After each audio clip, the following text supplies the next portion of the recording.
we have right now there's 6 people, but the group size ranges. 6 is a nice number, but also we've gone up to 9 in the group before.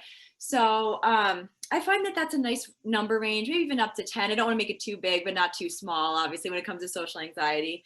So we get together in Zoom, and I have a co-leader, and we will usually do the first 5 to 10 minutes. We'll do some kind of icebreaker activity, opening activity. We'll review homework because everyone will have individual goals, like exposure goals for themselves outside of session. So we'll review, check in with each group member to see how that's going. And then the next part of group will usually teach some sort of skill. So this could be psychoeducation about anxiety. It could be identifying safety behaviors and then and how to decrease them.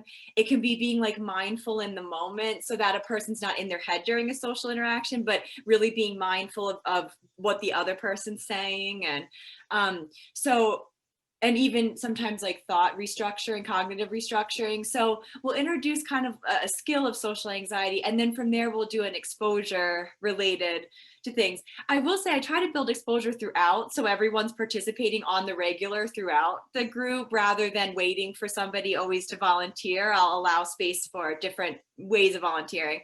But then we'll do an exposure activity usually. So that can be a game, it can be breakout room conversations, and different things. And then we reconvene, and it's like, did your worst expected outcome happen? And how was that? And could you tolerate it? And we'll all talk about that as a group, and then think of a takeaway, and then also something to do before the next session.